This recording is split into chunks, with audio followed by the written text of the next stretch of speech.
अस्सलामुअलैकुम। Welcome to my channel खौफ की आवाज़। अगर आप मेरे चैनल पर नए हैं तो मेरे चैनल को सब्सक्राइब कर दें और बेल का बटन दबा दें ताकि आने वाली हर नई वीडियो आप तक पहुंच सके। तो चलें आज की इस वीडियो में बात करते हैं एक ऐसे पुरस्कार घर की जो न जाने कितने सालों से तारीख़ी में डूबा हुआ था। ये वाक़या यूं तो बहुत पुराना है, मगर आज भी इसको याद करता हूँ तो लगता है कि जैसे कल ही की बात है। ये बात आज से 6 साल पहले की है, जब हम कराची के इलाके कोरंगी में रिहाइश पजीर थे। हमारी गली बहुत कुशादा और रौनकी थी, मगर गली के कोने में एक मकान था जो न जाने कितने सालों से बंद था।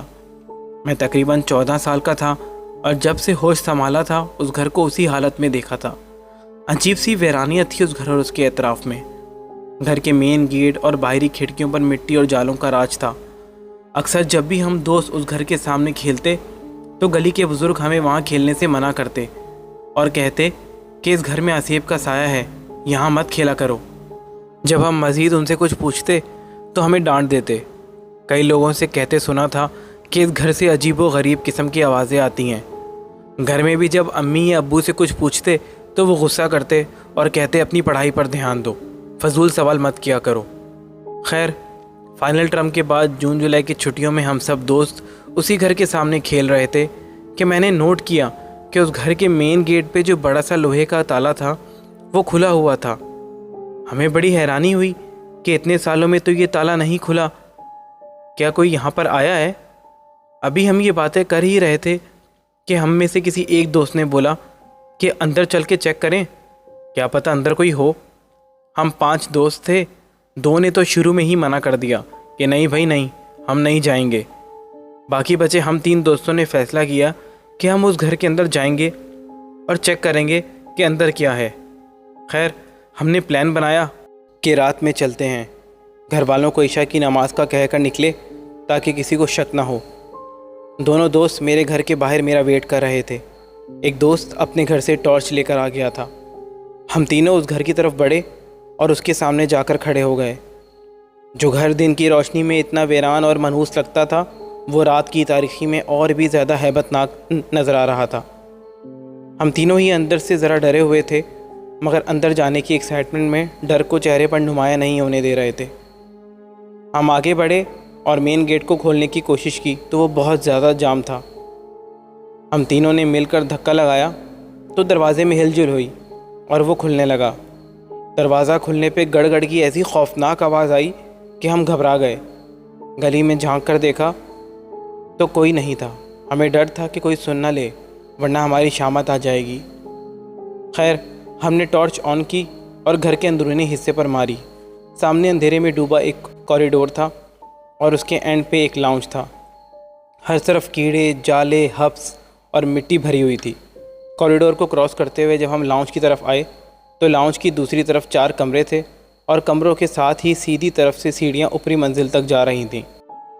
हमने घर का मुआयना करना शुरू किया तो अचानक ऐसा महसूस हुआ कि जैसे सामने वाले कमरे से कोई हमें देख रहा हो।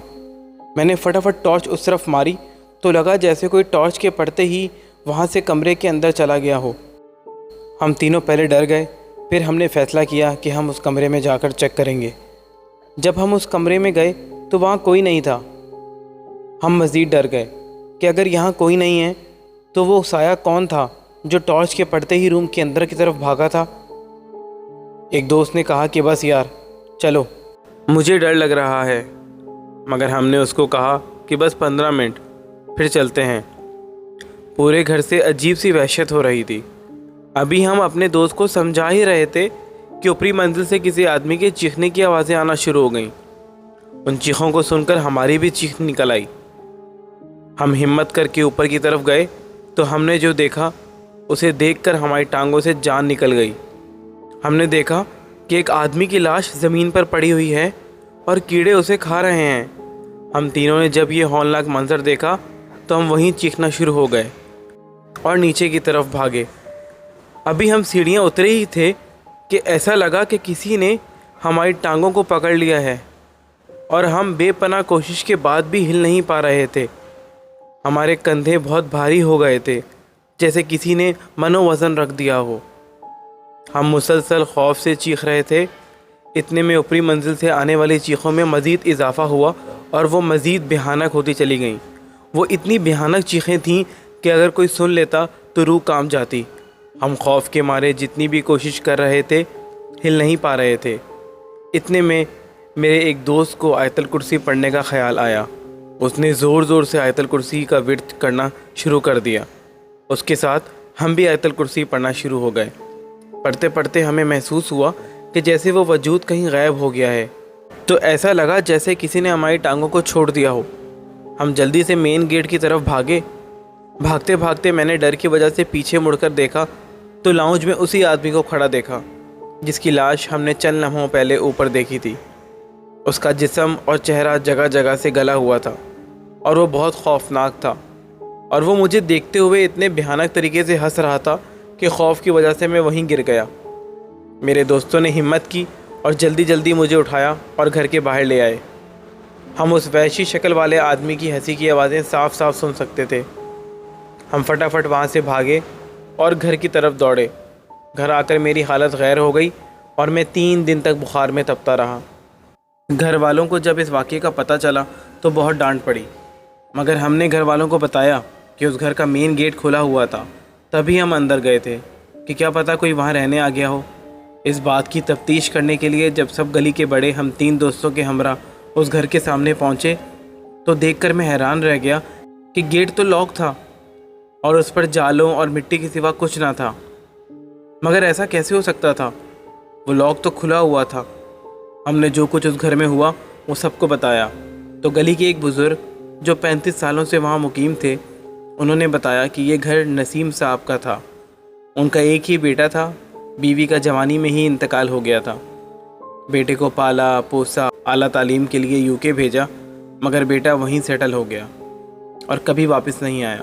نسیم صاحب اپنے بیٹے کو ہر وقت یاد کرتے تھے، اکثر ان کو روتے ہوئے دیکھا کرتے تھے ہم۔ نسیم صاحب بہت ہی خوش اخلاق اور محبت کرنے والے شخص تھے، مگر آہستہ آہستہ ان کا رویہ تبدیل ہوتا چلا گیا۔ وہ کسی بھی بندے کو اپنے بچوں کے ساتھ خوش دیکھتے تو حسد کرتے اور گلی کے بچوں سے بھی نفرت کیا کرتے تھے، اور ایک دن انہوں نے اپنے ہی گھر میں خودکشی کر لی۔ مجھے وہ کافی دن سے نظر نہیں آئے تھے تو مجھے شک ہوا کہ کہیں بیمار نہ ہوں، تو سوچا کہ ان کے گھر چلتا ہوں اور ان کی خیریت معلوم کرتا ہوں۔ میں کافی دیر تک ان کا گیٹ بجاتا رہا، مگر نسیم صاحب نے گیٹ نہ کھولا۔ ان کے گھر سے ایک عجیب سی بدبو آ رہی تھی۔ مجھے ذرا شک ہوا تو میں نے پولیس کو کال کر دی، اور جب پولیس گھر کا گیٹ توڑ کر اندر داخل ہوئی اور گھر کا معائنہ کیا تو وہ بدبو اوپری منزل سے آ رہی تھی۔ ہم سب اوپر گئے تو وہ بھیانک منظر دیکھ کر خوف زدہ ہو گئے۔